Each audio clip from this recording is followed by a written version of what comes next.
Berti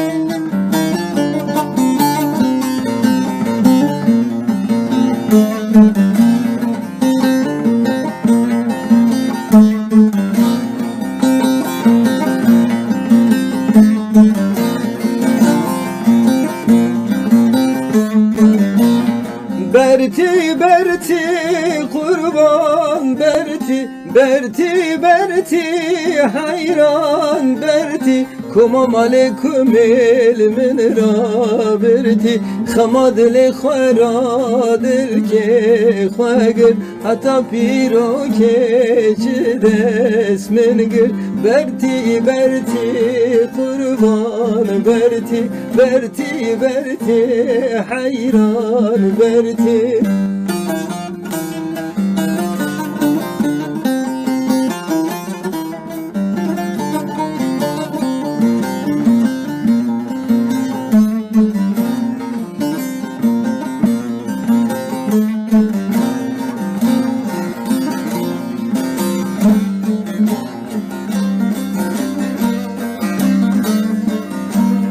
Ava bira germa keli Ava bira germa keli Serpe ya bu Hazret Ali Ez şum deslin gevi kali Godli ve ma dünya vali Berti Berti kurban Berti Berti Berti hayran Berti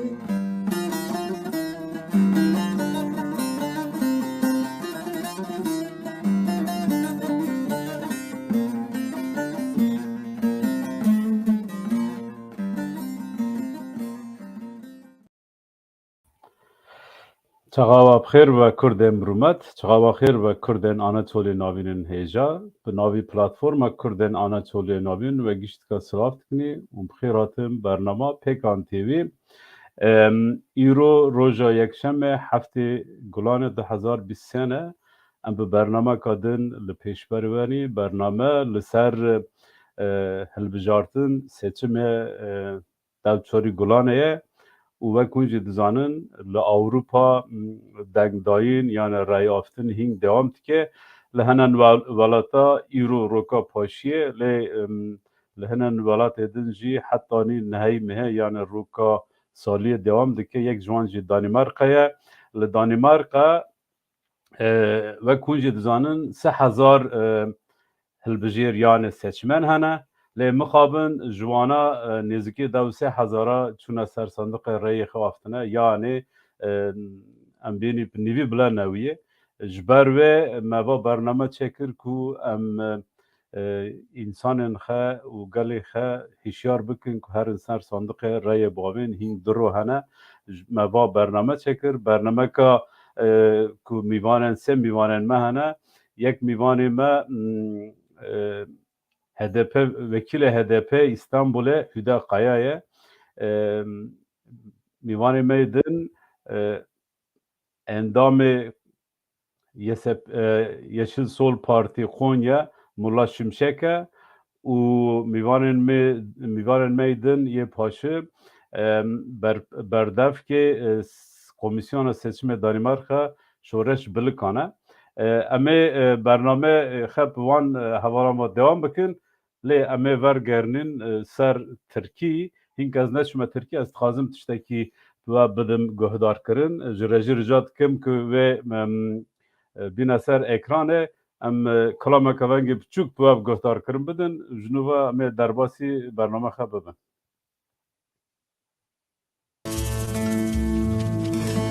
بوجب صابع حكمات لو غرقرن هذا غال كلب شبع حكمات زنجيرة بيا دورة شلو مدبرن هذا مخالطة ضايقات بيرقلوك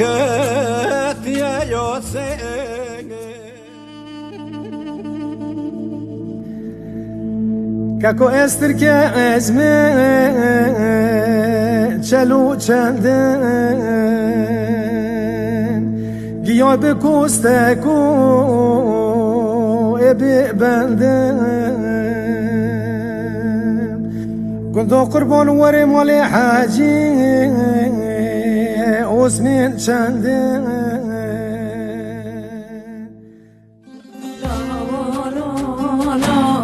صوفي من لا كبرى صوفي من السهرة توباي ورتلو قرى قرى بلاوي كلا صوفي من قا إن شاء الله استيا خبر فرا لا خبر فرا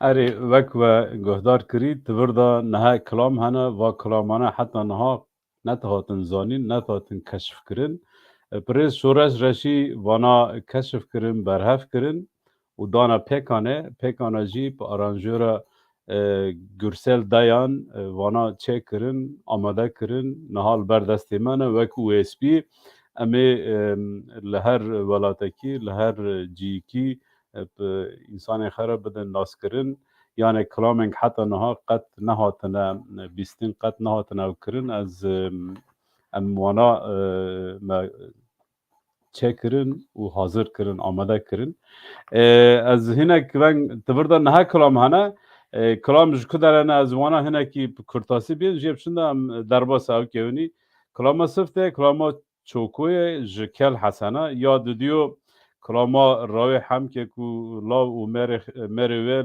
لشر چنقله تحضر نسد 15 و دب ششا دا مریه یا سیسیو کلاما حجی بغرجیه کلاما چارا آد توبچی اوجوش کل حسنه یا پینجا اج حسن آقا یون آقایه آ ششا مصطفى حجی عثمان جگندی بلدوغه نا هفته قانون شیخ که هایمانه هشتا قرار مصطفى جتپه که هایمانه آنها تو پولاتی لو تو حسنی شیخ که اوجوش پولاتلی پکانه وک کلامانا وک مگوتی برهف کرن و آرشیف کرن جبوی که انسان ما گهدار بکن از دبینم میوان ما دن حاضره پرز ملا شمشک اوجی حاضره امی شورش بلکان دست پی بکن اگر رژی بینه سر او که شورش بکن ماشاءالله شورش هم فرن که شورش بلکان بینه سر اکرانه پرز شورش بلکان تو بخیراتی برنامه پیکان تیوی خسرمه سرچاوا Spas çaventanişen. Ama jıvraşın da Türkçe devam kini. Evet, bundan sonra Türkçe devam ediyoruz. Söylediğim gibi Şoreş Belikan, Danimarka Seçim Komisyonu Sözcüsü. Bu bir aydan fazladır seçim komisyonu içerisinde çalışıyoruz. Biraz kısaca buradaki Danimarka'daki seçim çalışmalarından bahseder misiniz? Başta bütün bizi izleyen arkadaşlar herkese selamlar diyorum. Herkese umut ediyorum 14 Mayıs'ta iyi bir sonuçla çıkacağız. Ben komisyon sözcüsü, koordinasyon basın sözcüsüyüm. Öyle desek daha doğru olsun. Bizim çalışmalarımız tam 2 ay önce başladı. Yani 2 aylık bir süredir toparlanmak için burada. 3 bölgeden oluşuyor. Köpenhag, Fyn, yani Odense bölgesi ve Yunan tarafından. Biz birleşenleriz. Basın emek özgürlük birleşenleriyiz. Yani içimizde işte diğer arkadaşlarımız var. Sol Hareket'ten, Alevi Hareket'ten ve Kürt Özgürlük Hareketi'nden olan arkadaşlarız. Danimarka'da son gelen verilere göre 38 bin seçmenin oy kullanma hakkı var. Bizim tahminimizce Türkiye'li demokrat kesim ve Kürdistan kesimin seçim hakkı 20.000 civarında. Fakat buradaki oy kullanma süreye katılımı düşük olduğundan önceki seçimlerden görüyoruz. Bu yıl onu aşmış oluyoruz. Dünkü verilere göre son seçimlerdeki kullanım sayısını aştık. Yani bu önümüzde bu 3 gün o rakamlar eklenecek. Gerçekçi olmak gerekirse bu seçimlerde tarihi bir seçim sürecidir. Kitlemizin biraz çekingenliği vardı başlangıçta ama bunu kırdık biraz. Şimdi daha iyiyiz. Şu ana kadar tahminimizce son seferki verilere yaklaşmış durumdayız. Çalışmalarımız dediğimiz gibi gönüllü arkadaşlardan, herkesin kendi çabalarıyla oluyor. Şimdilik yani istenen düzeyde değil. Bunu başta belirtmek gerekir. Daha iyi olabiliriz. Daha girişken olabiliriz. Fakat çekingenlik biraz var. Bunu kırmaya çalışıyoruz. Bu son günlerde de seçimin son günlerinde 11. günündeyiz. Burada 2 günümüz kaldı. Biraz bunu kırdığımızın farkındayız. Katılımdan görebiliyoruz. Umut ediyorum önümüzdeki 2 gün daha başarılı olursak iyi sonuçlar alacağız.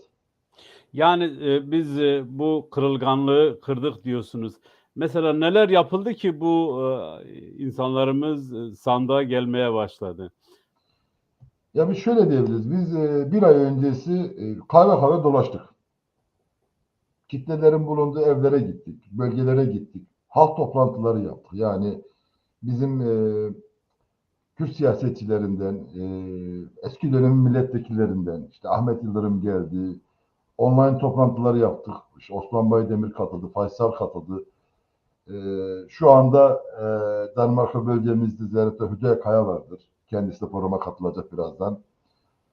Aktif çalıştık yani her tarafa girmeye çalıştık elimizden geldiği kadarıyla. Bunun tabii bir güven verdi. İnsanların bu seçimin ne anlama geldiğini anlamaları gerekiyordu. Tarihi bir süreçtir. 100 yılda ele bir gelen bir fırsattır.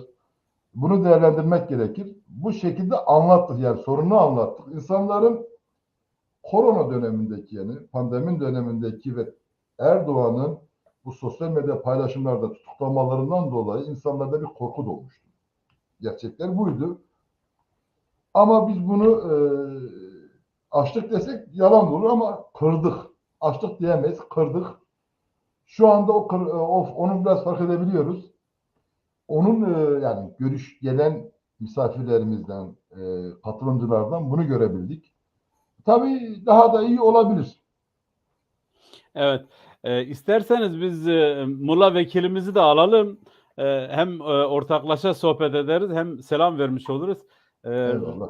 Rejiden rica etsek Mulla vekilimizi alsa ekrana.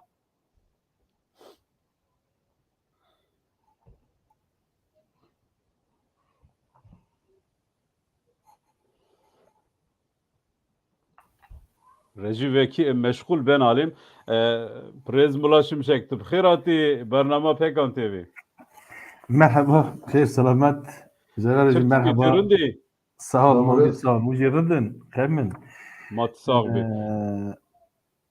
Be. Kırk az bim bamt uni tema danastına maşallah. Uni jur ternavi dar az ve takip tkime bamet apır tavastine. Önce ben kurmacı mı Türkiye bir kabiyeci Türkiye devam et. Türkçe devam et. Keşke kurmacı biz zannetine giden kini ki maçımı sakı ifade edin. Ama maalesef üzgünüz. Nave. Öncelikle saygılar, selamlar. Bizi izleyen herkese selamlar, saygılarımı sunuyorum. Bizim gerçekten çalışmamız bize haz veriyor, umut veriyor, bir güven veriyor. Ve bu çalışmayı tek başına bir şey yapamazsın. Tek başına koşamazsın, tek başına bir yere varamazsın. Bu bir ekip işidir, bir parti işidir, bir örgüt işidir, bir halk işidir. Eğer halk seni isterse baş tacı eder, isterse alır kapının önüne koyar. Bizim halkımız öylesine özgürlüklere, öylesine huzura, öylesine güvene muhtaç olmuş ki yeter artık. Buyurun gelin, götürelim sizi istediğiniz yere. Ve istediği yer nedir?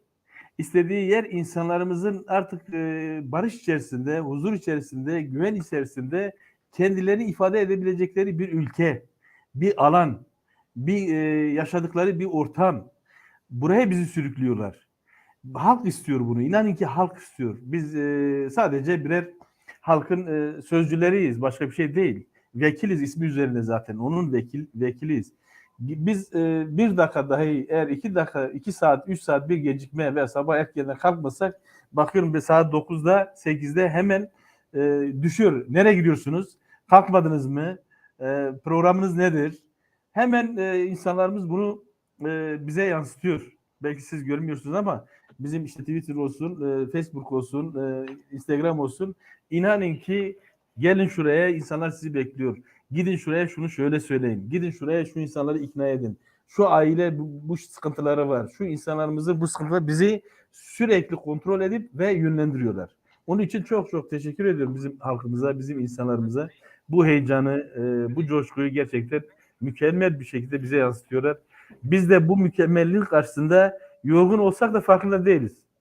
İnan ki farkında değiliz. Nasıl zamanın geçtiğini bilmiyoruz. Öyle sabahleyin biz kalktık işte bugün sadece bugünkü programı söyleyelim. Yani sabah biz 7.30'da yola çıktık. Cihanbeyli, Kullu, Haymana'dan festival konuşmaları, festivale katılım. Ondan sonra tekrar dönüşte Çölköy, Kelhasan, Büyükbeşkavak, ondan sonra tekrar Turanlardan Cihanbeyli tekrar Konya'da gelir gelmez insanlarımız yolda bekliyor. Abi şurada bir düğünümüz var. Hemen düğüne katılacaksınız. Biz daha Konya'nın içindeyiz. Kimin Vanların düğünü var. Gitti gerçekten mahşerdi. Yani kutluyorum onları da. Düğüne katıldık. Düğünden hemen sonra işte gel taziye, şu taziye var, şu taziye var. 2-3 taziye daha dolaştık. Sizin yayınınız başlar başlamaz daha çocuk hemen aradı, baba yayında bekliyorlar.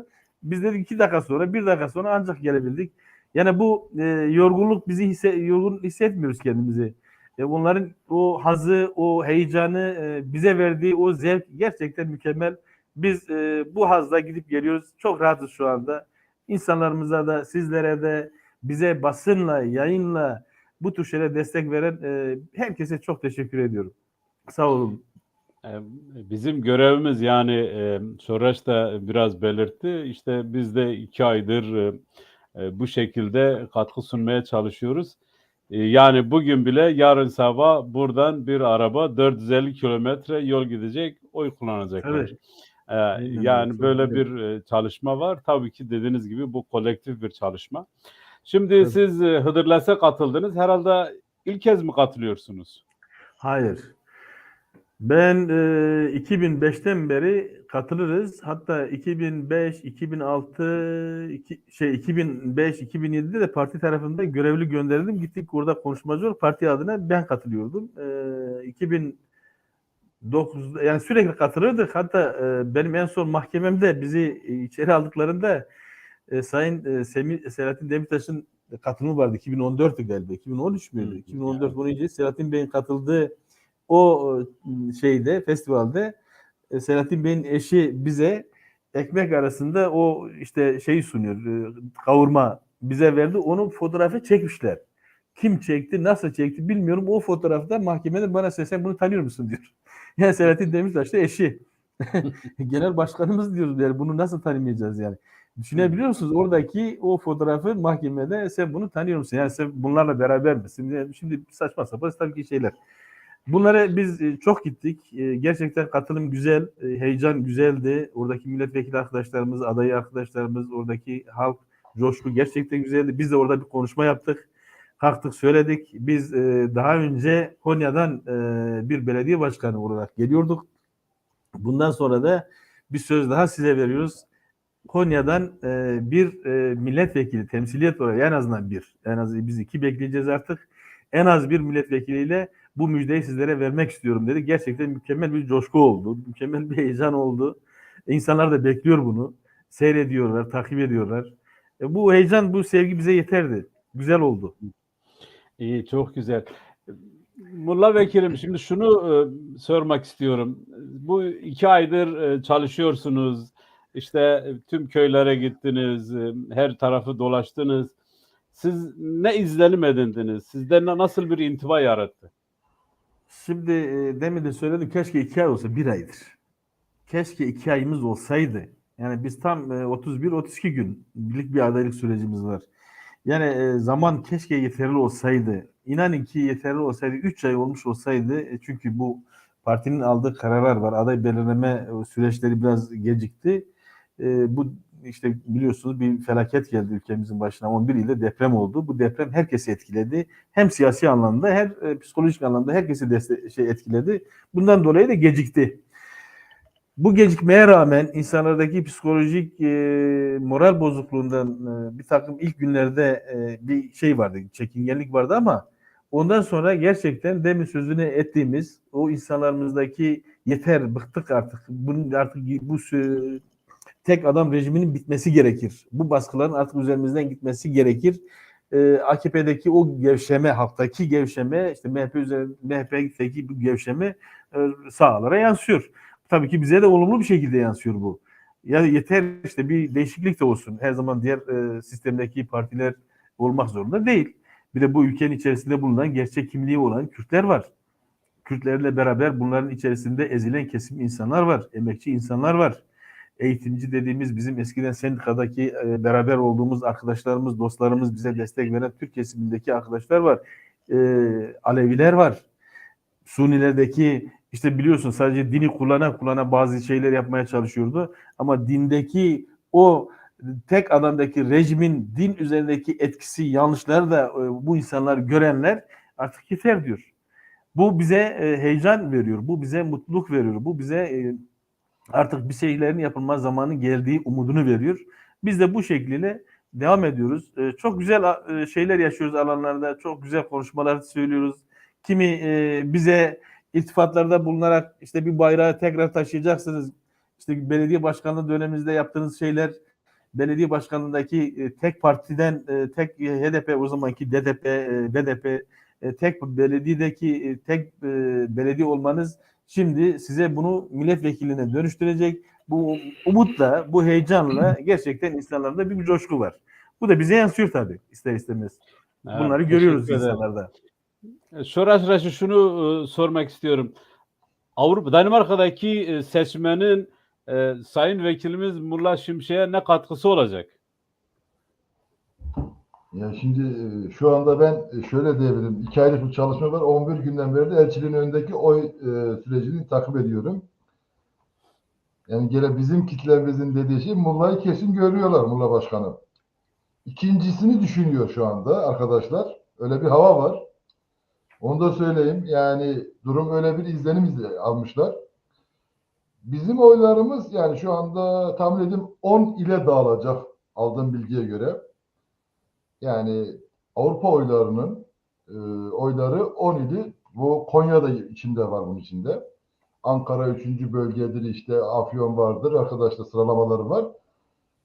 Yani şunu diyebiliriz ya Muğla Başkanı seçilmezse bizim payımız olacak. Artık bize bir etli ekmek mi ısmarlar başka bir şey ona bakacağız. Yani öyle bir Size ortam olacak. Kesin bizim buradan oylarımız var. O bellidir. Şunu da söyleyebilirim. Bu son günler, son 3-4 günden beri hava çok iyi. Yani ortam çok iyiydi buradaki oy ortamı. Bunu da görebiliyoruz. Herkesin de sizin çalışmalarınızı takip ediyorlar. Yani hangi köy mahalle takip ediyor. Buradakilerine de bir haz veriyor. Bir coşku veriyor. Bunu görebiliyoruz. Bu karşılıklı olmalıydı tahmin ediyorum. Bizim buradaki çalışmamız oraya gidiyor. Oradaki de buraya geliyor. Yani işte bu Diyarbakır mitingleridir.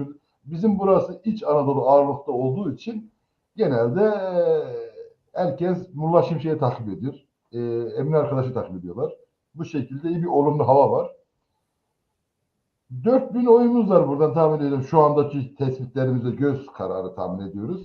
İşte 4000 oyun artık ne kadarı Konya'ya gelecek onu bilemiyorum. İşte bu 2 günde de artık biraz daha yükselir. Yani bizim tahminen gizli oylar vardır yani tahmin edemediğimiz. Umut ederim daha çok fazla çıkar. Olumlu görüyorum. Yani ben Konya'yı kesin görüyoruz. Bu sefer bir tanemiz kesin. İkinciyi düşünelim diyorum. Evet, yani geçen dönem şimdi ismini hatırlamıyorum bizim Kocaeli milletvekilimiz HDP evet parti sözcüsü seçildikten sonra Avrupa'ya ve özellikle Danimarka'ya şey yapmıştı, teşekkür göndermişti. o oyların sayesinde seçildiğini belirtmişti. Yanlış Ya, bilmiyorsam 450 oyla seçildi. Avrupa'dan giden 450 oyla. değil mi? Evet, evet, Evet. evet. Böyle bir şey de vardı. Bu şey bize gelmişti. Teşekkür etti. Ee, Mula Başkan Mula Başkan artık başkan demeyelim, vekil diyelim. Dev mi Alışalım. alışmış be. Ee, Sen Şimdi Tuvaziler dedi. Avrupa'daki oyların önemi böyle ortadayken Avrupa'da maalesef yani oy kullanma çok düşük. Bazı yerlerde %50 bandında gidiyor. Bazı yerlerde biraz daha düşük. Maalesef çoğu da bizim Orta Anadolu Kürtleri, yani iş halka, iş bılka, iş omara, nore, yani nore sersandıkı. Bunlar için ne söylemek istersiniz? Öncelikle arkadaşımızın söylediği gibi bize ne getirecek dedi de geçen ben kışın genelde çocuklar olduğu için bazen 2 aylığına 3 aylığına yurt dışına giderim. Bir dostumuz maalesef ülkeyi terk etmek zorunda kaldıydı. Oraya gitti. Ben dedim geliyorum ne istersin? Konya'nın Mevlana şekeri vardır. Konya'nın akide şekeri vardır. Çikolatası vardır. Lokumu vardır. Hiçbirini istemiyorum Haval dedi. Bana sadece toprak getir dedi. Toprağı getir. Toprağı özledim dedi. Tabii götürdüm. Bu tür şeyler tabii ki etli ekmek kolay basit şeylerdir biz getiririz ama ben kucak dolusu Konya'dan sevgiler getiririm. Bunu unutmayın. Güzel şeyler getireceğiz. Şimdi arkadaşlar bunu işin ciddiyetinin farkındayız. Avrupa'daki dostlar, Avrupa'daki arkadaşlar da farkında. Buna ailelerin de farkında olması gerekir. Yani bir basit bedava olan bir oydur. Biz şu anda bu oyların toplanması için köy köy, mahalle mahalle, ev ev dolaşıyoruz. Dolaşıyoruz ki yani sadece bir kişi değil, kadın, gençlik, parti, herkes kendi üzerine kimin ne düşüyorsa o yapıyor ama Avrupa'da bunların tümü daha basittir, daha kolaydır. Yani ekonomik sıkıntısı yok, baskı yok, nereye gittiğini, nereye geldiğinde bir sıkıntı yok. Üstelik taşıma anlamda da bütün sağ olsunlar, bütün ekipler, bütün arkadaşlar sahada. Yeter ki beni gel götür de. Onu yapabilirler arkadaşlarımız. Ailelere düşen şey bu. Bakın siz demin diyorsunuz 400 oyla kaybetti. 400 oyla kazandı. Ve inan ki belki bir oyla kazanacağız, bir oyla kaybedeceğiz. Durum onu gerektiriyor. Ailelerin lütfen sandık başlarına gitmesi gerekir. Oylarını kullanması gerekir. Bir de oyların orada olup olmadığını E-Devlet'ten de bakabilirler. Oradaki kurumlardan da bakabilirler. Çoğu da oyu nerede kullandığını da bilmiyorlar. Demin sizinle de konuştuk bazı şeyleri. Bu oy kullanma şeklinde eğer Avrupa'da kullanması gerekiyorsa lütfen gitsin kullansın. İnan ki bir oya da ihtiyacımız var. 10 oya da ihtiyacımız vardır. Bir oyu da seçilebiliriz, bir oyu da kaybedebiliriz. Gidin oyunuzu kullanın, oylarınızı seçin, mutlaka kullanın. Bir de kullanırken de bizim insanlarımızda şu sıkıntı oldu. Dün genel merkez bizi aradı. HDP genel merkezi bizi aradı. Yani Yeşil Sol Parti genel merkezi. Dedi ki biz 3 kişiye oy kullandırdık. Partide bulunan 2 tane kadın, bir erkeğe. 2 kadının da bir erkekte 3'ü de oyu yanlış kullanmış. Bilebiliyor musunuz? Bu parti içerisinde çalışan eleman olmasına rağmen, sabahtan akşama yayınları seyretmelerine rağmen yanlış kullanıyor. Yanlışı nerede? Bir, iki kadınımızın ikisinin de kullandığı oy pusulasını açıyor. Yeşil Sol Parti mührünü vuruyor. Onun yanında bir de Kılıçdaroğlu'na oy vermek için hemen yanındaki CHP'de oyunu vermiş. İkisi de. Erkek arkadaş ise orada bütün şeyleri seyretmesine rağmen vermişler. Hadi sen kullan demişler. O da kullanmış oyunu. İlk başta Sol diye bir parti var. Sol Parti. Diğer o Sol Parti 2. sırada mı 3. sırada mı tam bilemiyorum ama bizimki 11. sırada gitmiş ilk baştaki Sol'a vermiş. Sol'u görmüş ya. Sol'a vermiş. Soldu diyor işte. Sol'a verdim. Peki bizimki Yeşil Sol, o Sol. En büyük hata bu. En büyük yanlış bu. Kesinlikle Sol'u dedi kullanmayacağız. Kılıçdaroğlu diyeceğiz. Fotoğrafına vuracaklar. CHP demeyeceğiz. Bunu özellikle yapalım. Biz ağaca kullanacağız. Özellikle ağaç olan karen içerisindeki partimize oy versinler. Değilse oylarımız boşa gidiyor. Bakın çoğu yanlış olacak bunlar. Bunlara dikkat etmemiz gerekir. Kullanacak olan insanlarımızın özellikle dikkat etmeleri gerekiyor. Dünkü kullanan oylar özellikle genel merkez biz bu konuda ikaz etti. Lütfen gitsinler, oyunu kullansınlar.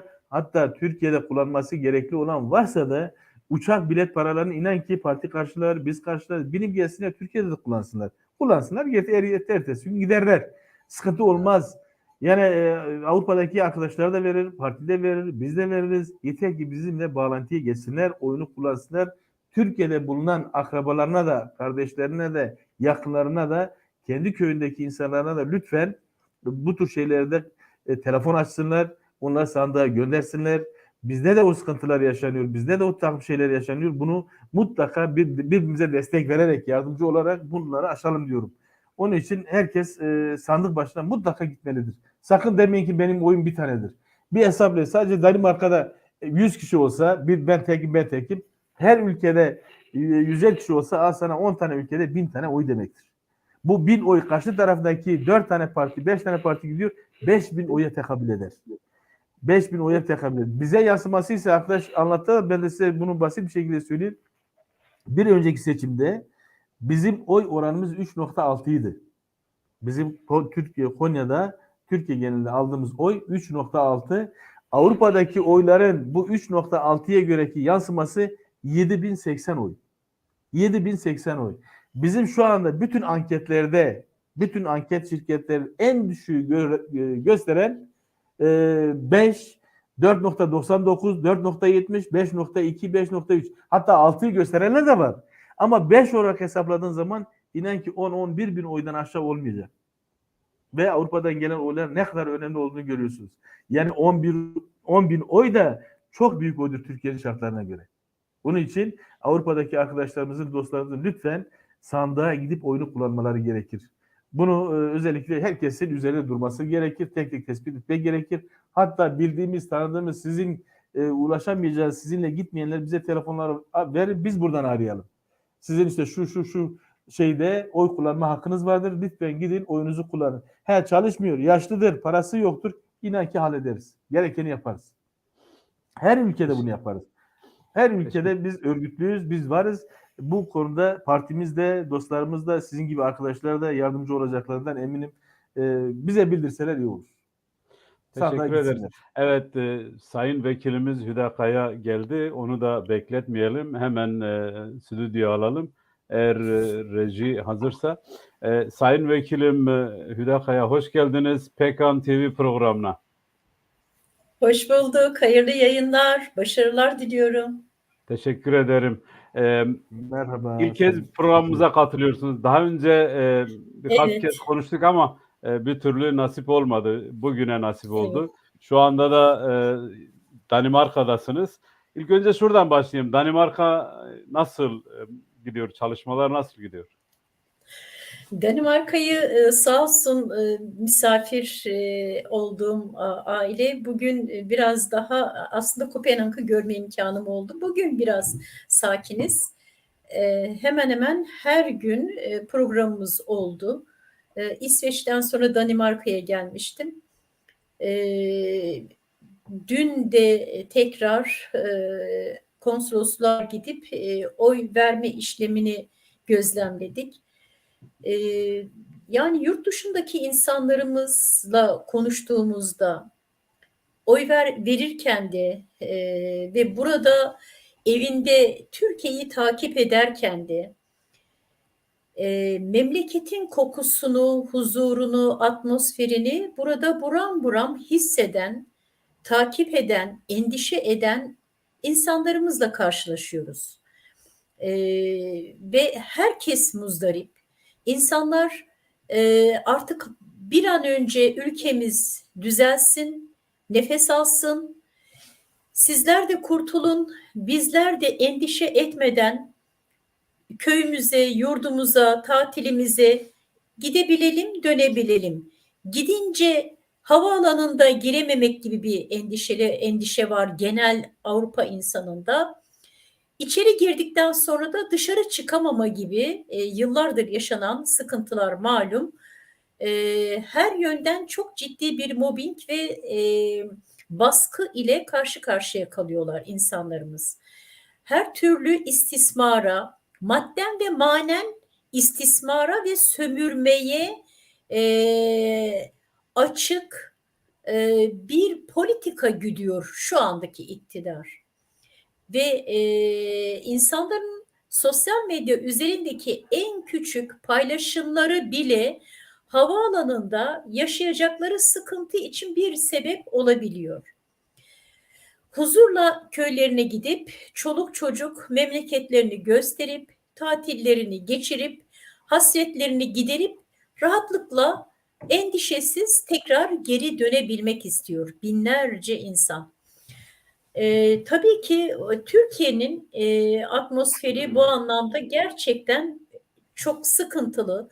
Bunu yani artık kelimelerle ifade ediyoruz ama hepimiz yaşıyoruz bu sıkıntının. Antidemokratik, tek adamcı, saltanatçı, ırkçı, cinsiyetçi, dinci, kötülük namına aklımıza ne gelirse madden ve manen hem ekonomik hem sosyal her açıdan, inançsal açıdan ülkemizin insanını böylesine istismar eden, sömüren, yozlaştıran, değerleri çökerten, çürüten böyle bir kötülüğün iktidarı bugüne kadar Türkiye'de herhalde görülmedi. Her zaman iktidarlar bir kesimin iktidarı olmaya, sesi olmaya çalışmışlardı ve kendilerine muhalif olan farklı çevrelere veya belli spesifik çevrelere baskı yapıyorlardı, zulüm politikaları uyguluyorlardı. Fakat şu andaki AKP iktidarı Türkiye'nin bugüne kadar yaşadığı her tür zulüm politikalarıyla beraber ekonomik, sosyal, inançsal, tarımsal, insani, vicdani aklınıza ne gelirse yaşamın her alanında insanlarımızın boğazındaki lokmayı alıncaya kadar, emeğini çalıncaya, sömürünceye kadar insanlarımızı artık bir çift kelime edemez hale getirdi. Köleleştirme politikasıyla ya bir kesimi tamamıyla düşünmeden, sorgulamadan kendi yaptıklarını, ettiklerini bir başarıymış gibi anlattıkları ve alkışlanabildikleri bir kesim yarattılar. Ya da onların o yarattıkları yeni bir yalan Türkiye'sine inanmayan, onların zulüm politikalarına inanmayan, eleştiren, muhalefet eden her çevreden kim olursa olsun zulüm görmeye, bedel ödemeye yıllardır devam ediyorlar. Şu anda Türkiye'de, Türkiye tarihimizin cezaevleri noktasında bakın kaçıncı defadır adlileri veya farklı bir kesim adlileri ya da kendilerine göre terörist olmayan belli bir kesim zamanında vurmuş, kırmış, asmış, kesmiş katilleri ara ara hapisten çıkarmaya, affetmeye devam ediyorlar. Ama boşalan yerleri tamamıyla muhaliflerle doldurdular, siyasilerle doldurdular ve şu anda rekor düzeyde yine bir doluluk oranında Türkiye cezaevleri ve milyonlarca en rekor işsizlik oranı şu anda ülkede yaşanırken hazır açık fabrikaları kapatan, yeni üretim yerleri açmayan, fabrika açmayan, üretenleri cezalandırırcasına vergiye ve zamma boğan, insanların tarım yaparken mazotunu, gübresini alamaz hale getiren bu iktidar maalesef insanımızın ihtiyacını gidereceği yerde, işsizliği, yoksulluğu giderip çözüm bulacağı yerde ülkemizin her bir yanını, hani vardır ya bir söz, ülkemizin her bir yanı demir ağlarla ördük denirdi. Şu anda AKP iktidarı ülkemizin her bir yanını cezaevleriyle örüyor. Ve bu seçimi, şayet bu seçimi inanıyorum, bütün kalbimle inanıyorum, diliyorum. Halkımız asla tekrar böyle bir zulüm devresine, sürecine elleriyle, dilleriyle, iradeleriyle yeniden bir izin vermeyecekler. Dur diyecekler ve o defteri kapatacaklar. Buna bütün kalbimle inanıyorum. Fakat onların politikası her ne olursa olsun AKP iktidarı bu seçimi de çalarak çırparak, adam kazandı denilerek, oldu bittiye getirilerek, Atalan Üsküdar'ı geçti diyerek, oldu bittiyle kazanmanın derdindeler. Hak etmedikleri bir iktidarı kazanmış gibi çalmaya niyetliler. Biz onların Türkiye'nin tüm değerlerini, geçmişini, geleceğini, geleceğimizi, özgürlüğümüzü, nefesimizi, imkanlarımızı, rızıklarımızı nasıl çaldıklarını biliyoruz. Ve çalmaya da niyetliler. Bundan hiç vazgeçecek durumda değiller. Çünkü kaybedecekleri çok şey var. Ve bunun için Türkiye artık yeni bir karanlık sayfayı kaldırabilecek durumda değildir. Şu anda artık halkımız yeter, ne olursa olsun iradesini kullanacak ve ülkemizi daha aydınlık, daha özgür, daha eşit, kadınıyla, erkeğiyle, çocuğumuzla, gencimizle, Kürdüyle, Türküyle, Lazıyla, Çerkeziyle, tüm etnik yapılarımızla, inançlarımızla, kimliklerimizle, dillerimizle daha özgür bir Türkiye'ye artık bir kapı aralama eşiğindeyiz diye düşünüyorum. Teşekkür ederim bu değerlendirmeniz için.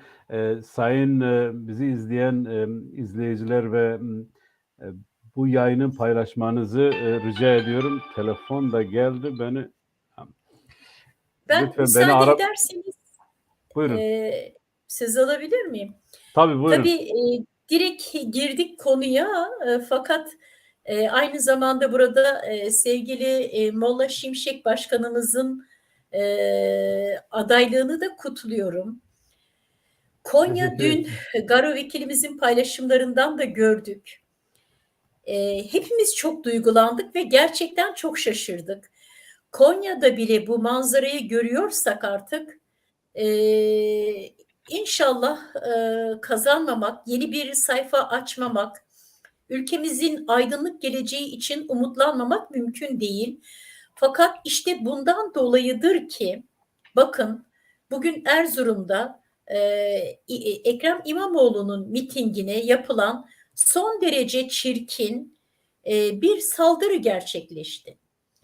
Ve gittikçe tehditlerinin, baskılarının, saldırılarının dozunu artırmaya çalışıyorlar. Kaybettiklerinin farkındalar. Ama bazı bölgelerde bazı hassasiyetleri taşıyarak kesinlikle halkımızın bunu yaptığını asla düşünmüyorum. Tamamıyla kendilerinin hazırladığı, yetiştirdiği paramiliter güçlerle, tetikçilerle ve provokatif eyleme hazırladıkları bu çevrelerle bu çirkin saldırıları yapıyorlar. Halkımızın böyle bir saldırıya araç olacağını, vesile olacağını düşünmüyorum. Ancak kendilerinin cahilane bir şekilde dolduruşa getirebilecekleri belli bir kesim olabilir. Bizler her ne olursa olsun tüm bu çevrelere karşı dikkat ederek başarımızı asla gölgeletmemeliyiz. Başarımızı, alacağımız güzel sonuçları asla çaldırtmamalıyız. Asla kaptırmamalıyız. Onlar 1 Kasım'a giden süreç gibi bir yaratmaya çalışıyorlar. Korku ve algı yönetimiyle haksız bir seçimi yeniden kazanmaya çalışıyorlar. Biz yaşadığımız her bir seçimden, her bir evreden gereken dersi aldığımızı düşünüyorum. Almak zorundayız. ve bunları unutmamalıyız. Dolayısıyla yeniden bir korku atmosferine Türkiye'yi sürükleyerek, insanları sandığa gitmekten endişe ettirerek, ya biz ne yaparsak yapalım bunlar yine de çalacaklar, çırpacaklar ve kazanacaklar gibi bir korku ve algı yönetimine asla izin vermemeliyiz. Ne yaparlarsa yapsınlar bizler sükunetle sandıklara gidip oylarımızı kullanmalıyız. Ellerimizle, sözlerimizle, irademizle bu karanlık iktidara karşı artık ülkemizin 20 yıldan fazla bir sürecini, gençlerimizin ömrünü, bizim ömrümüzü, yıllarımızı çalan bu iktidara karşı hak ettikleri cevabı vermeliyiz. Vermek zorundayız ve ortaya koyduğumuz iradeyi de asla sahipsiz bırakmamalıyız. Başarımıza sahip çıkmalıyız, oylarımıza, sandığımıza sahip çıkmalıyız. Oyumuza, sandığımıza, irademize sahip çıkmamız demek, çocuklarımızın, gençlerimizin, kadınlarımızın geleceğine sahip çıkmak demek. Ülkemizin geleceğine sahip çıkmak demek. Teşekkür ederim. Tam da bu bu minvalde söylediğiniz gibi Sayın Selahattin Demirtaş'ın da bununla ilgili bir mesajı var. Bu videoyu şu anda reji ekrana getirecek. Değerli kardeşlerim, merhaba. Tarihi seçim için artık sayılı günler, saatler kaldı. Bugüne kolay gelmedik. Görmediğimiz durum kalmadı. Ama hep beraber direndik. Asla boyun eğmedik, diz çökmedik. Amacımız bu topraklarda eşit, özgür ve onurlu bir şekilde yaşamaktır. Amacımız huzur, refah ve barış içinde adaletin olduğu bir ülkedir. Şimdi bunlara her zamankinden daha yakınız. İnşallah güzel günlerin kapısını açacağız. İşte bunun için anahtar sizin elinizde diyorum. O anahtarla yeni bir yaşamın kapısını açın. Sandığa gidin, oyunuzu kullanın. Özellikle genç kardeşim, sana sesleniyorum. En yakın parti seçim bürosuna giderek görev almalısın. 14 Mayıs günü bu halkın emeği sana emanettir. O emaneti gözün gibi korumalısın. Seçim akşamı Anadolu Ajansı başta olmak üzere her yerde yalan yanlış haberler yapabilirler. Daha önce yaptılar. Onlara asla kanmayın. Onların yalanlarının karşısında asla diz çökmeyin ve sandık başlarından asla ayrılmayın. Türkiye artık değişime karar vermiş durumda. Emin olun kazanacağız. Mutlaka kazanacağız. Bunun için 14 Mayıs'ta sandığa gidin ve her iki oyunuzu da gönül rahatlığıyla kullanın. Bir oy Yeşil Sol Parti'ye, bir oy Kemal Kılıçdaroğlu'na. Değerli halkım, farkında olduğunuzu biliyorum. Ama yine de söyleyeyim. Ben direnme gücümü sizden alıyorum. Ve lütfen şunu unutmayın. Ben buradayım ama kalbim orada sizlerle. Sizlere inanıyorum, sizlere güveniyorum. Özgür günlerde görüşeceğiz. Hepinizi hasretle kucaklıyor, yürek dolusu selam, sevgilerimi gönderiyorum. Evet, bu mesajı da dinledikten sonra ben Şoreş Bilgan'a sormak istiyorum. Danimarka'da bu mesaja ne kadar cevap olabiliyoruz? Veyahut da bu 2 gün içerisinde Danimarka'da ne yapacağız ki oy kullanmayan insanlarımızı sandığa götürelim? Yani cevap olma biraz ağır bir kelime bu sürece de elimizden geleni yapıyoruz.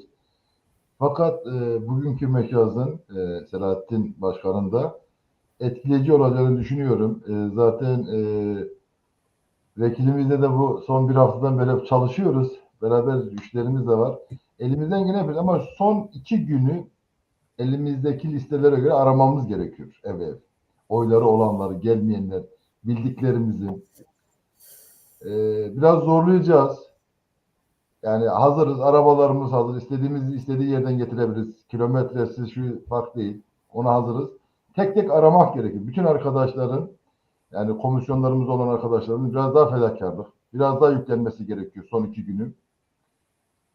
Biraz o yönde var. Sizin bölgeleriniz var işte. Yüren Adası'ndan gelecek arkadaşlar var. Oy süresi dolduğu halde Köpenham'a geliyor. Az bir mesafe değil. 400 kilometre, 300 kilometre. Bir kişi de olsa bir oy diyoruz. Yükleme öyle var. Zaten iş sadece bu sarayla da bitmiyor. Ondan sonra da pazara kadar çalışmamız gerekiyor. Ülke boyutunda. Yani demin Muğla Başkan'ın da söylediği gibi arkadaşların burada Türkiye'de oy çıkan çok insanımız var. Bu sene o belli oldu. Onu söyleyebilirim. Tek sevindirici nokta AKP'lilerin de oyları çok boş çıktı. Otobüslerin yarısı oyu Türkiye'de çıktı. O bizi sevindirdi. Öyle bir durum yaşadık. Yani son aldığımız bilgilere göre Kelhasan bölgesinden 600 oyun orada çıktığını biliyoruz. Yani buradan Cuma günü biletini alıp Pazar günü oyunu kullanıp gelebilir insanlar. Yani belki hepsi bir 1000 kron, 1500 kron bir bilete bakıyor. Gücü olan arkadaşlarımızı. Ha Mustafa Başkan bizden daha puan çıktı. Yani parasını da biz veririz diyor. Bak o kadar da yani açık. Sorunu çözeriz diyor. Bence öyle niyet olan arkadaşlar varsa gitmelidir. Biraz daha dayatmalıyız. Biliyorum Almanya'da bu çalışma var. Fransa'da var. Oyu çıkan belli arkadaşlar Türkiye'ye gidip oyunu kullanacağım. Çünkü yani sınırlarda olmuyor. Bu mecbur. Bulunduğu köye gitmesi gerekir. Önemli olan buradaki son listelere biraz daha yüklenmektir. Herkesin biraz daha aramasıdır. Bu programın da biraz daha katkı sunacağına inanıyorum. Bizim yapacağımız son 2 gün budur ama pazara kadar çalışmak gerekiyor. Yani bitmiyor. Burayla da bitmiyor.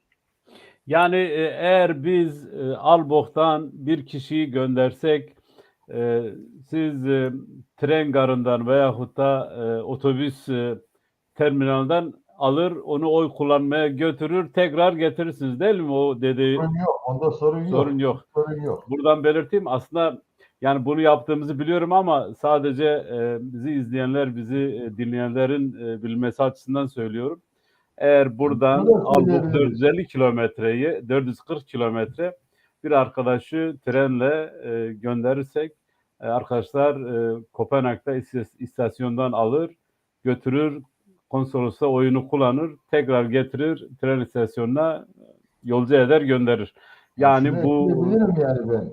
Eğer bölgenizden 5 kişilik bir gelecek ekip varsa, oy hakkı varsa biz onların yol masrafını da karşılıyoruz. Ona da açacağız yani. Orada sıkıntı yok. yani yarın sabah parasını da veririz yani. Orada yeter ki o 5 oy gelsin, oyunu kullansın. Sıkıntı yok. Yani sabah 5'te bir araba yola çıkıyor, geliyorlar. Ama bu mesajı için eğer şeyle ilgili tereddütü olan varsa ben nasıl gideceğim, nereye gideceğim, yol bilmiyorum, konsolosluk nerede? Hem biz de karşılıyoruz komisyon olarak, onun masraflarını da karşılıyoruz eğer böyle bir ihtiyaçları varsa onu da karşılıyoruz. Hiç sorun yok. Bunu da böylelikle belirtmiş olalım. Mulla Vekilim de söyledi, Şoraş Bilkan da söyledi. Maalesef çok oy var buradan ülkede kullanması için. Ben telefonda da konuşmuştuk. Kendim yaşadım. 25 oy burada. Buradaki arkadaş kendilerini Danimarka vatandaşı olarak biliyorlar. Çocuklarını da öyle biliyorlar. Ama bu sene 25 tane seçmen pusulası köye gitmiş. Köye gittikten sonra arkadaşlar yani demek ki daha hala hem Türk vatandaşı olduklarını anladılar. Biz anladık ki burada biraz araştırma yaptık. Buna benzer çok oy var. Şoraş da söyledi. Şimdi bununla ilgili neler yapılabilir? Biraz sanki geç kaldık. Yani tek çare var, onların buradan ülkeye gidip oy kullanmaları. Buyurun vekilim. Önce Sayın Vekilime hoş geldin diyorum. Saygılar sunuyorum. Şimdi önce şunu dün yaşadığımız bir şeyi anlatayım. Bu baskıların, bu insanlarımıza, partilerimize yapılan baskıların bir örneğini de dün akşam arkadaşların biri videosunu çekmiş. Aracın plakası AKP. Bizim billboardlardaki, bizim alanlardaki resimlerimizi takip etmiş arkadaşı. Kim takip etti? Çok güzel bir şey yapmış. Gidiyor, duruyor önünden. Arkada AKP plaka. Yani 42 AKP bilmem kaç. Ondan sonra söküp yırtıp gidiyor. Yırtıp gidiyor.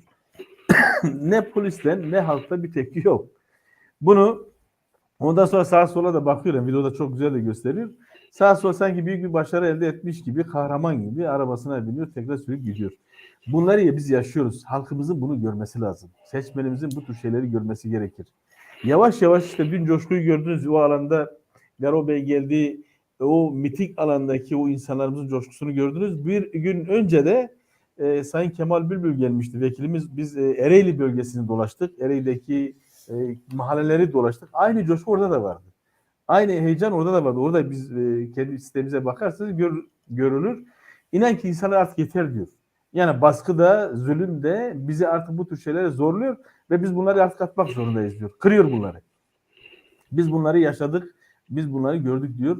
Yeter bu zulmü atalım. Avrupa'daki seçmene geldiği zaman da arkadaşlar özellikle Gölyazı, Günyüzü, Taşpınar bu bölge işte yolun Konya, Ankara'daki yolun sağ tarafında bulunan beldelerimizde, mahallelerimizde bizim dönemimizdeki bizim 2004-2014 seçimlerinde o zamanki seçim şeylerdeki adaylar bizim Avrupa'daki oylarımızı yaşamayan yani bu beldelerde yaşamayan arkadaşlar oyların hepsini silmişlerdi.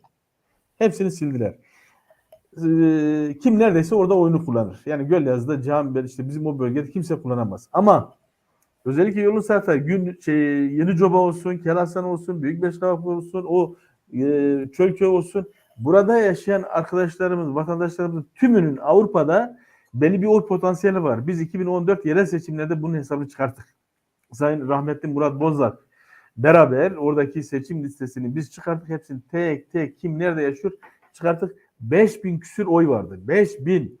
Gelip Türkiye'de oy kullanabilirler. Listede isimleri var. Bu insanlarımız o zaman bir çalışma yaptık ama yarıda kaldı, durdu, süre azdı, yetişmedi ve öyle kaldı. Şu anda yine o isimler aynen duruyor. Bu isimler hiçbiri, çoğu silinmemiş. Aynen duruyor. 5000 oy ne demek? Yani bu insanların çoğu da bize oy verecek insanlardır. Yani %80'i kesinlikle bize oy verir. 5108, 4000 oy demektir. Bu oyla inan ki çok büyük bir oydur. Yani az bir oy değil. Bunların gelip oy kullanması hepsi de Avrupa'da işverendir. Hepsinin durumları, maddi durumları iyidir.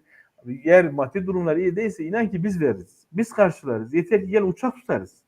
Yeter ki gelin oyunuzu kurun. Bakın biz meclise sadece benim meclise gitmem önemli değil. Ben 10 yıl belediye başkanlığı yapmışım. Emekli öğretmenim. Şahsıma değildir. Bu tabuları yıkmamız lazım. Bu despotluğu yok etmemiz lazım. Kırmamız lazım. AKP'nin 20 yıllık baskısını Kürtler üzerindeki bütün yani Kürt ve Türk fark etmiyor. Alevler üzerindeki kullandığı bütün argümanları elinden almamız gerekiyor. Bu bir dönüm noktasıdır. Bakın Selahattin Demirtaş cezaevinde orada söyledikleri ne güzel şeylerdir. Biz cezaevindeki insanlarımızın çıkması gerekiyor. Leyla Güven'in çıkması gerekiyor. Cezaevindeki bir Leyla Güven'imiz var. Bu insanlarımızın cezaevinde çıkması lazım. Avrupa'da bulunan siyasi arkadaşlarımız ben işte 10 yıldır siyasette biraz dışarıdayız. Yani dışarıda şöyledir. Eğitim, öğretmenlik yaptık, şurada bunu yaptık ama Avrupa'ya gittiğim zaman benim belediye başkanlarım hepsi Avrupa'da. Benim dönemdeki milletvekillerin çoğu Avrupa'da. Onları gördüğüm zaman duygulanıyorum. Bana bakın o toprağı isteyen o insanlar. Ben istemiyorum bir şey diyor. Lokum bisküvit istemiyorum. Bana toprak getir diyor. Vatan özlemi var. Bulunduğu insanlarımızın bulunduğu coğrafyadaki beklentileri var. Yani akrabaları verip emek verdiği şeyler Avrupa'da kalıyor. Bunlar Avrupa'da yaşamak istemiyor. Belki ekonomik anlamda Avrupa'ya giden insanlarımız var. Ama Türkiye'deki bu tek adam rejimi değiştiği anda oradaki insanlarımız da rahat bir şekilde gönül rahatlığıyla ülkelerine dönecekler. Kendi vatanlarına, kendi hasreti, özlemli doğduğu topraklara dönecekler. Bunun yolunu açmamız gerekiyor. Bu da Yeşil Sol Parti seçmeninin kendi oyunu kullanmasıdır, sandığa gitmesidir. Bakın MHP'lisi, AKP'lisi gider, parası vardır, uçağını kiralarlar, trenini kiralarlar ama bizim insanlarımız da biletleri vardır. Biz uçak kiralar, inan ki bizim de gücümüz artık var. Biz de bunu yapabiliriz. Yeter ki ben oy kullanayım desin, sandığa gitsin. Bunun çok çok ihtiyacımız var arkadaş Türkiye'nin geleceği için. Bu ülke bizim ülkemiz. Sadece AKP'lerin değildir ya, MHP'lerin, faşistlerin değildir. Bu ülke ülkesini seven, yurtsever insanlarımızındır. Sosyal demokrat insanlarımızdır.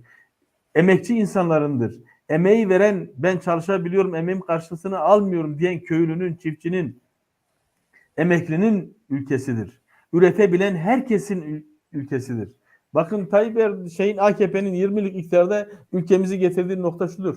2 tane insan yarattı Türkiye'de. Bir kendi burjuvasını yaratarak, zenginleştirerek, onlara özel araçlar, özel arabalar, uçaklar, helikopterler vererek zengin kendi burjuvasını oluşturdu. İşte ihaleleri her şeyi onlara verdi. onları zengin etti. Şu anda her şeyle onları koruyorlar. Maddi manevi tam destek veriyor onlara.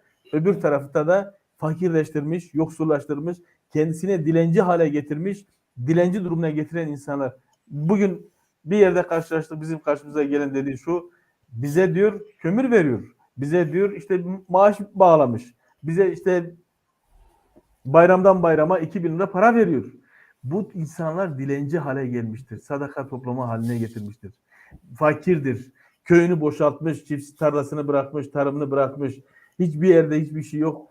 Büyük şehirlere göç ettirmiş. O insanlara her mahallelerde fakir fukara şeklinde kendisini besleyen insanlar haline getirmiş. Ama bu Türkiye'deki en çoğuncul dediğimiz bağırıp çağıran kimlerdir? Bizim gibi üretebilen, bizim gibi emekçi, çalışabilen insanlardır. Esnafıdır, çiftçisidir, fabrikada çalışan işçi arkadaşlarımızdır.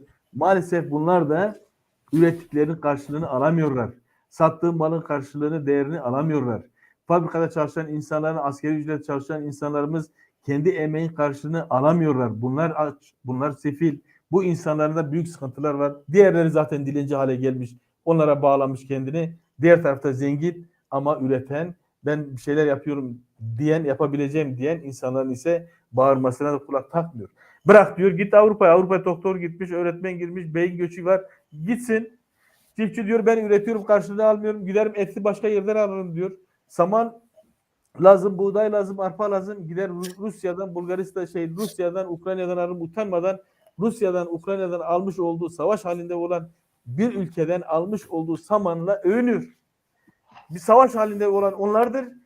Üretmeyen, onlara muhtaç olan bizleriz. Bu ülke bu duruma gelmiş ve bununla da övüne övüne, sevine gururla biz işte şu anda tahıl koridorunu açtık. Samanı Bulgaristan'dan getirebiliyoruz diyor. Yemi diyor biz Rusya'dan, Ukrayna'dan getiriyoruz. Bununla övünüyor. Utanılacak yerde maalesef övünür duruma geldik. Ülkemizi bu hale getirdiler.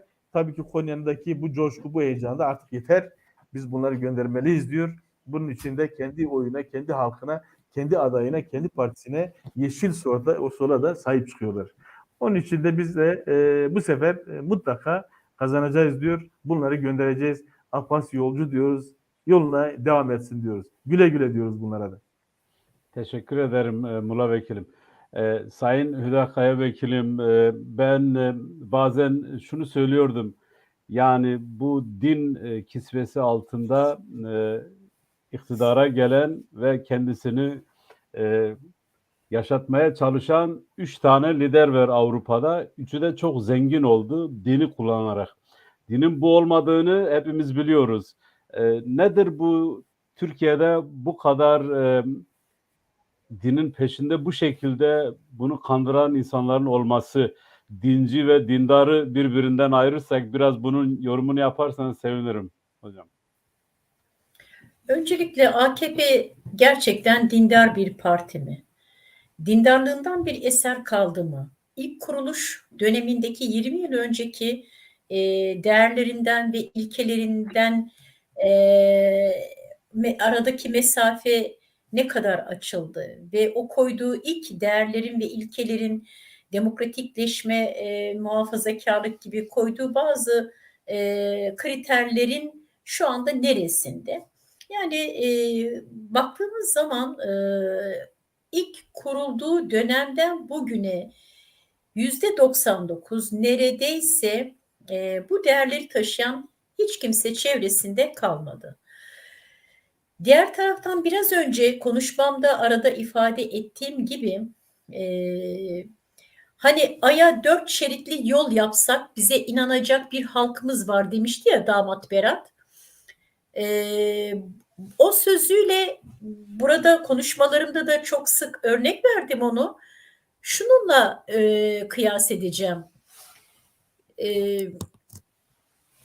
Muaviye Hazreti Ali'ye haber gönderirken erkek ve dişi deve üzerinden gönderdiği bir kısas, bir ibretlik örnek vardır. İşte şu anda Türkiye halkı bu duruma dönüştürülmüş durumdadır. Ve yandaş medyalarda anlatılan, gösterilen bir Türkiye profili vardır. Ve maalesef araştırmayan, okumayan, sadece anlamda ekmeğe muhtaç bile olsa sorgulamadan, düşünmeden, aklını kullanmadan inanan, körü körüne kulaktan dolma inanan bir kesim var ettiler. Ve AKP'nin zaten bazen yetkililerin ağzından sizler de duyuyorsunuz. Eğitim seviyesi yükseldikçe biz tabanımızı kaybediyoruz diyorlar. Ve eğitimli insandan endişe ediyorlar. Eğitim yükselmesinden, insanların düşünmesinden, insanların sorgulamasından rahatsız oluyorlar. Çünkü eğitimin nitelikli hale gelmesi demek insanların kendi özgün birey yapılarıyla, iradeleriyle, düşünceleriyle, sorgulamalarıyla daha farklı tercihler ve sonuçlar ortaya çıkabilmektedir. İşte eğitimden ve nitelikli olmaktan bu kadar korkan AKP iktidarı bundan dolayı akademisyenlerden tutun doktorlara, bilinçli muhalif yazan çizen gazetecilere varıncaya kadar düşüncesini sosyal medyada bir cümleyle bile belirtme özgünlüğüne sahip vatandaşlarımıza varıncaya kadar her birini potansiyel düşman ilan etti, terörist ilan etti, hain ilan etti ve hedef haline getirdi. Bugünkü geldiğimiz noktada ise şimdi nitelikli, özgün, sorgulayarak inanılan bir inanç yoksa ortada, adı ne olursa olsun, hangi mezhep, hangi inanç olursa olsun, ister uzak doğu dinleri olsun, ister batıda yaşanılan dinler olsun, ister Orta Doğu'da yaşanılan malum dinler olsun. Hangi inanç olursa olsun ortaya fanatik ve yobaz çıkartır. Düşünmeden ve sorgulamadan inanılan her şey insanı aşırılığa götürür, fanatizme götürür.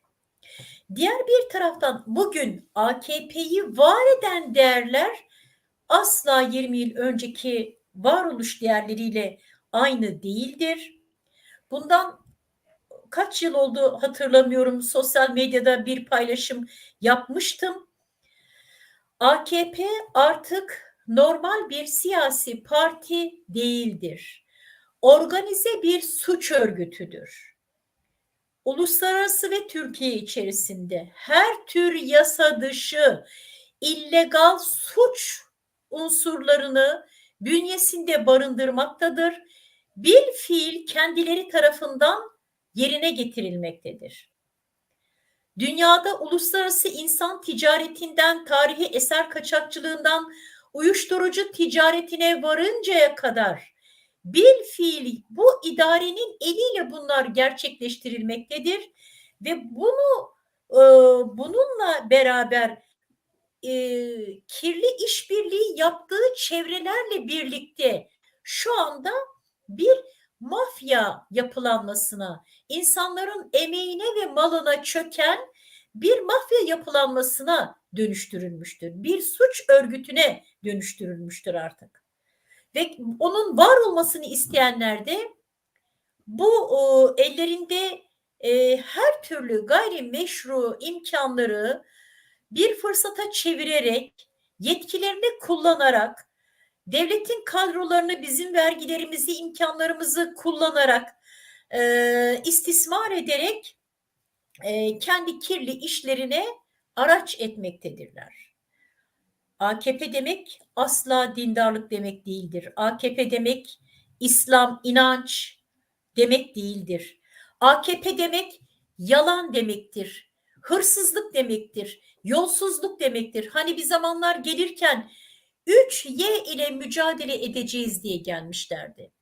Yalanlar, yasaklar, yolsuzluklarla mücadele edeceğiz diye gelmişlerdi. Şu anda yalanlar, yasaklar, yolsuzluklar en önemli kriterleri haline geldi. Varoluş sebepleri haline geldi.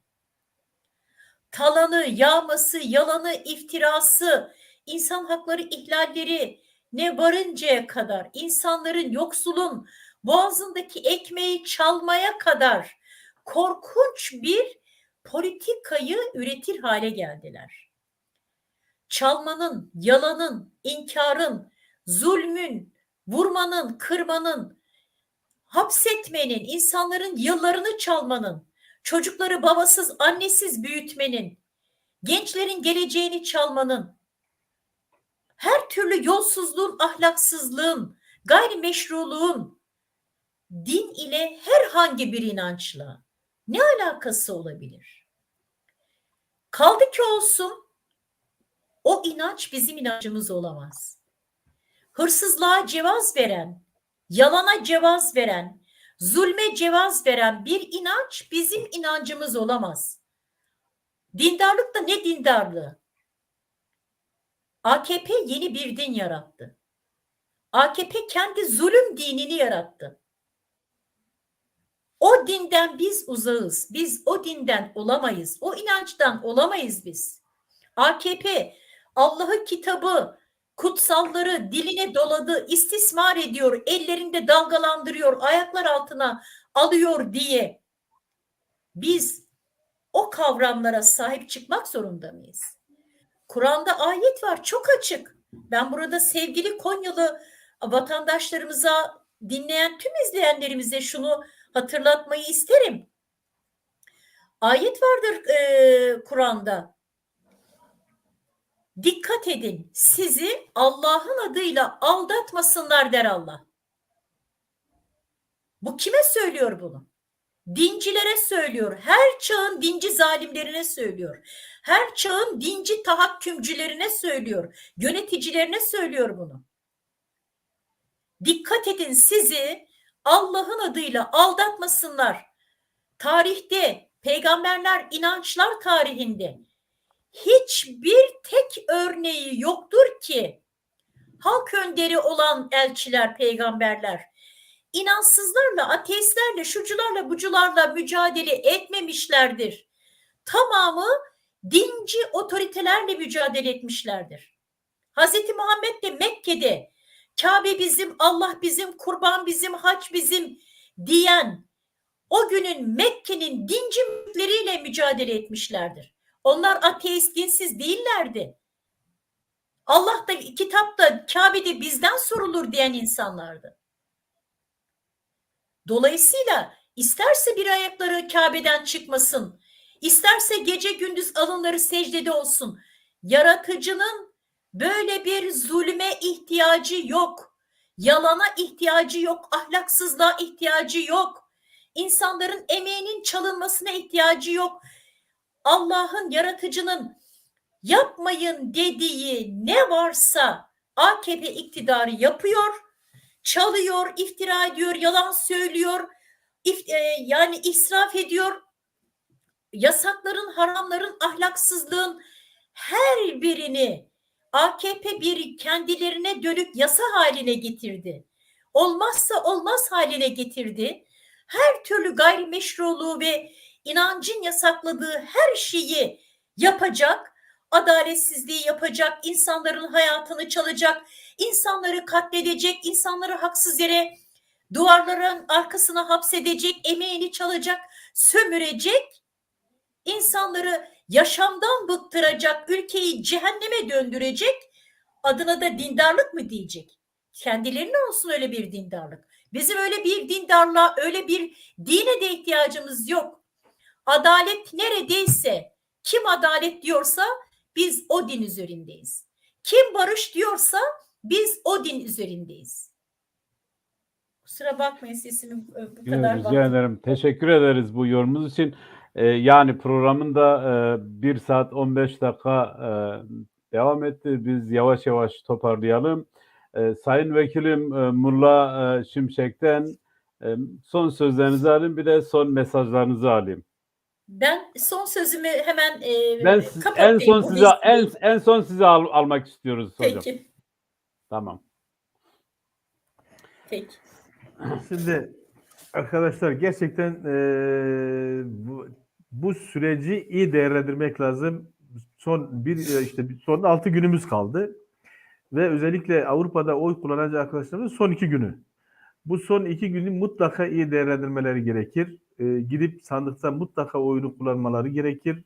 Yine de kullandıktan sonra da oyuna sahip çıkmaları gerekir.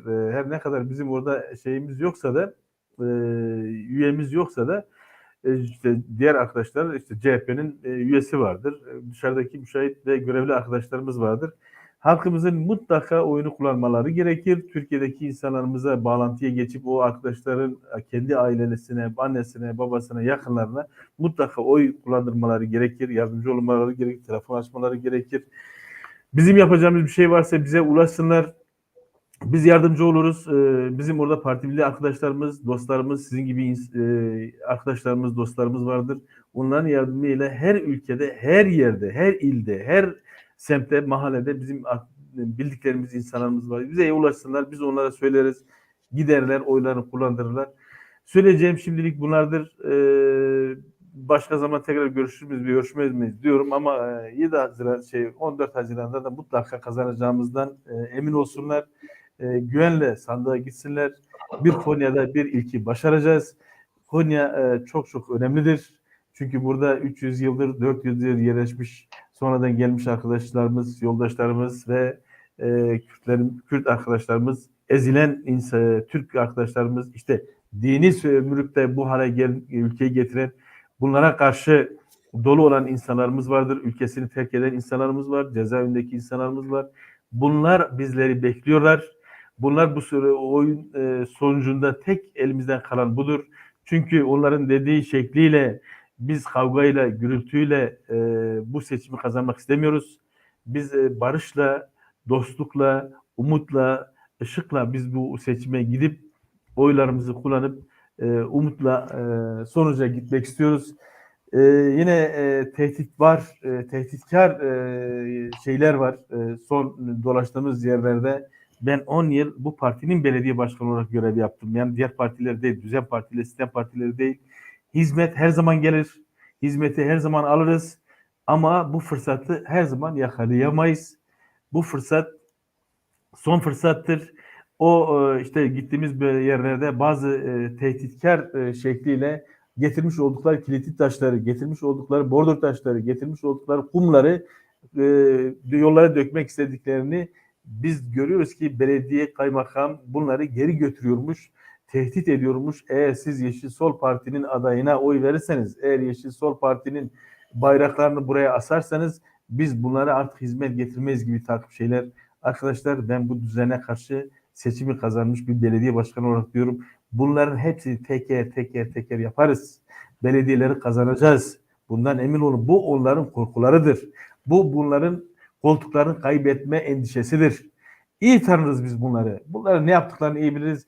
İktidarı inan ki değiştirdiğimiz zaman milletvekili veya yereldeki belediyeleri aldığımız zaman bu hizmetlerin nasıl geldiğini, nasıl yapıldığını çok iyi biliriz.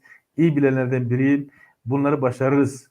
Korkmayın. Çekinmeyin bunlardan. Bunlar koltuklarını, bunlar kendi makamlarını kaybetmenin korkusu, endişesi içindeler.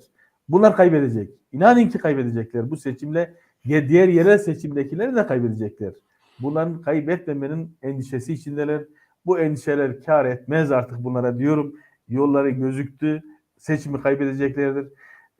Cani gönülden sandık başına gidin. Oyunuzu kullanın ve Yeşil Sol'da iktidarda Yeşil Sol kazanacaktır. İktidarda değişecektir diyorum.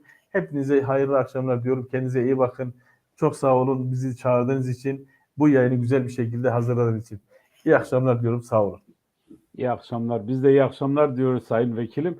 Artık biz rahatlıkla vekil diyebiliriz. Yani biz 2 bekliyoruz ama 2 tane Konya'dan 2 bekliyoruz. Teşekkür ederiz Sayın Vekilim. İnan ki sürpriz değildir. Bakın inan ki sürpriz değildir. Bizim Orta Anadolu Kürtlerimizin ne yaptığını iyi bilirler. Bir seçimde 12 bin oy almışız. Diğer seçimde 58 bin oy almışız. 40 bin, 46 bin oy bir seferde fark etmişiz. Neden 46 bin daha olmasın ki? Neden 50 bin daha olmasın ki? Çünkü potansiyelimiz var. 200-250 bine yakın seçmen, ezilen kesim, kendi kimliğinden, kendi çalışma şeyinde ezilen insanlar vardır. İnan ki çok rahat bir şekilde çıkarabiliriz. Evet. Teşekkür ederim. Yani Orta Anadolu Kürtleri Anadolu'ya 500 yıl önce geldiler. İlk kez kendilerini temsil eden, kendi diliyle, kendi kimliğiyle birisini meclise gönderecekler. Bu bizim için çok önemli bir şeydir. Önemli bir Bunu sözünü keserek söylüyorum. Bunu belediyede gördük. Gölyazı Belediyesi'nde bunu yaşadım. Gittiğim her yerde, gittiğim her beldede, gittiğimiz taziyelerde, düğünlerde bana söylenen söz şudur. Tu gloser dilimey. Tu gloser dilimey dedikleri zaman bu bana gurur verirdi, onur verirdi. Yani gloser dilimey demek yani bu büyük bir şeydir. Yani Kürt halkının senin böyle gönlünün baş tacı etmesini biz yaşadık, gördük. Bu sefer de inşallah bir daha yaşayacağız. Saygılar sunuyorum. Kusura bakmayın. Katılmak zorunda kalıyorum. Sözü kesiyorum. rica Kusura bakmayın. rica ederim. Teşekkür ederiz. Başarılar dileriz. Ben Şoreş Bilge şunu sormak istiyorum. Avrupa'da, Danimarka'da seçim sandıklar hala açık. Oy kullanılıyor insanlarımız. Mulla Başkan söyledi, Mulla Vekil söyledi. Pazar gününden itibaren biz seçim komisyonu olarak ülkeye ne gibi katkımız olur? Ben ayrılabilir miyim? Tabii. Teşekkür ettim. İyi yayınlar. Çok sağ olun. Başarılar. Şimdi bizim oy süremiz son 2 gün. Son 48 saat. Yani salı akşamı bitiyor. Buradan dediğimiz gibi yani herkes çevresini, köylüsünü, akrabı, dostunu arayabilir. Yani bu WhatsApp üzeri olabilir, telefon üzeri olabilir, Facebook üzeri olabilir. Yani bunun bir sıkıntısı yok. İkna etme çalışması. Artı dediğiniz gibi başta da belirttim, arkadaş da belirtti kendisi. Oyları Türkiye'de çıkan arkadaşlar veya 2 hafta sonra Türkiye tatile gidecek arkadaşlar 1 hafta öne alsa oylarını orada kullanabilirler. Emeklilerimiz var. Yani normalde emekliler işte 15 Mayıs'tan sonra gidiyorlar. Bunu 1 hafta öne al. Biletini 1 hafta öne al. Oyunu da git orada kullan. Bunu yapabilirlerse bu fedakarlığı büyük bir başarıdır. Bunun için uğraşacağız. Bildiklerimiz, tanıdıklarımızı ikna etmek için herkesin. Onun dışında Türkiye'deki köyündeki akrabanı, çevreni, herkesi araması gerekir. Her çevre. Yani bu sadece Konya, Ankara için değil. Her tarafı. 85 ili ilgilendiren bir konu. 85 milyonu. Herkes denesin elinden geleni. Kim varsa. Bizim yapacağımız son şey budur. Özellikle Danimarka'daki olan arkadaşlar, Köpanak bölgesindeki arkadaşlarımıza son 48 saat yani son seçimlerinde hatırlıyorum son 48 saatte 2 günlük kala akım oluyor. Bir katılım daha çok oluyor. Bugün de büyük katılımlar vardı. Onun da sayı biraz daha yüksek olduğuna inanıyoruz bugün. Yarın ve salı da olacak. Gelin. 1 saat bekleme, 45 dakika bekleme göze alın. Yeter ki gelin. Gelemiyorsanız arayın bize. Arabaları yollayalım. Arkadaşlarımız gelsin. Siz istediğiniz yerden alır götürürüz. Hiçbir sıkıntı yok. Ama gelin bu 2 günü değerlendirin. Ondan sonra da ülkeye çalışalım. Gidecek olan arkadaşlarım, ekonomisi gitmek isteyen, ekonomisi olmayan arkadaşları bildirsinler, çözüm bulabiliriz. Sıkıntı yoktur. Yeter ki bilelim kimdir, kim değildir. Arasın, sıkıntı olmaz. Elimizden geleni yaparız. Ben de bizi izleyen herkese selamlarımı sunuyorum. Herkese de başarılar diliyorum. Teşekkür ederiz. Yani siz biz eğer ülkeye gitmek isteyen varsa göndeririz derken ülkede seçim çalışmalarına katılmak için de dediniz değil mi? Yani ülke tabii yani 1 hafta kalır. Hem gider oyunu kullanır hem de çalışmalara da katkı sunar. Yani gitmişken yani 2 kuşu ikisini de aynı anda yapsın. Yani bir engel Tamam. yok burada. Teşekkür Ama ederim. oyunu kullanmak istesin. Yani cumartesi gidip pazar oyunu kullansın. Gelebilen insanlarımız da vardır. Yani geliş biletleri fazla bir pahalı da değildir. Yeter ki gitsinler. Böyle bir seferberlik yapalım. Bir yenilik yapalım. Mulla Başkanı da desteklesinler bu şekilde. Hemşehrilerini desteklemeleri gerekiyor diye düşünüyorum. Tamam. Teşekkür ederiz. Sayın Vekilim kusura bakma sizi beklettik. Son mesajlarınızı hem bu Danimarka'da ve Avrupa geneli ve ülkeyle ilgili seçim çalışmaları ile ilgili neler söylemek istersiniz? Hemen son sözlerimi söyleyeyim. Şoreş arkadaşın görüntüsü nereye gitti? Çıktı mı o da? Burada. Ben şunu söyleyecektim şimdi. Tabii ki öncelikle sizlerin de ifade ettiği gibi burada şahit olduk. Pek çok insanımızın olduğunu zannediyorum. Yıllardır buralarda, Avrupa'da oy verdiği halde kayıtları memleketlerinde olan ama nasıl olduğunu bilmedikleri, ki burada da tabii ki hani şu anda onu tartışacak durumda değiliz. Vakit kalmadı. Burada oy verememiş ve memleketinde, Türkiye'de kaydı görünen tüm vatandaşlarımızın daha şimdiden Türkiye'ye gitmeyi planlayarak pazar günü muhakkak burada oy verme işlemini yapacak şekilde kendilerini ayarlamaları gerçekten çok önemli bu anlamda. Şunu söyleyecektim, zaten Şoreş arkadaş da bunun subliminal mesajını vermiş. Şimdi son zamanlarda biliyorsunuz mutfaktan yayın yapmak popüler oldu. Hem mutfaktan yayın yapıyor hem de arkada kettle duruyor. Kettle var, Hem evet. mutfak hem de kettle ne demek oluyor? Bir oy Kılıçdaroğlu'na, bir oy Yeşil Sol'a olmuş oluyor. Bunu unutmayalım. Bu gerçeklikle hem Avrupa'daki katılımı artırarak Salı gününe kadar gidemeyecek, kararsız, düşünmeyen, bildiğimiz, tanıdığımız kim varsa onların üzerinde çalışmalar yaparak burada oy vermelerini sağlamak zorundayız. Burada oy veremeyen insanlarımızın da Türkiye'ye bir şekilde ulaştırılarak orada oy vermeleri sağlanmak zorundadır. Hepimize başarılar diliyorum. Güzel bir gelecek olsun hepimiz için, nefes alabildiğimiz, özgürlüğü doyasıya yaşayabildiğimiz, adaletin gerçekleşebildiği, endişesiz, kadınlarımız için aydınlık bir dünya, gençlerimiz için güzel bir gelecek, tüm halkımız için özgür bir gelecek, yakın olsun, gerçek olsun diliyorum. Hepimize serkeftin. Teşekkür ederiz Sayın Vekilim. Bu arada şu mesajı da verelim. Çarşamba günü Sayın Vekilimiz Odense şehrinde. Orada hem PKK'nın bir tanıtımı ve belgesel filmi var. Ve Sayın Vekilimiz de bizimle beraber olacak. Hepinizi, Odense'de yaşayan herkesi toplantıya bekliyoruz, davet ediyoruz. Böylelikle bir programın sonuna geldik. Programda emeği geçen tüm katılımcı ve rejisöre teşekkür eder. PKK adına hepinize iyi akşamlar diliyoruz. İyi akşamlar. Değerli kardeşlerim, merhaba. Tarihi seçim için artık sayılı günler, saatler kaldı. Bugüne kolay gelmedik. Görmediğimiz durum kalmadı. Ama hep beraber direndik. Asla boyun eğmedik, diz çökmedik. Amacımız bu topraklarda eşit, özgür ve onurlu bir şekilde yaşamaktır. Amacımız huzur, refah ve barış içinde adaletin olduğu bir ülkedir. Şimdi bunlara her zamankinden daha yakınız. İnşallah güzel günlerin kapısını açacağız. İşte bunun için anahtar sizin elinizde diyorum. O anahtarla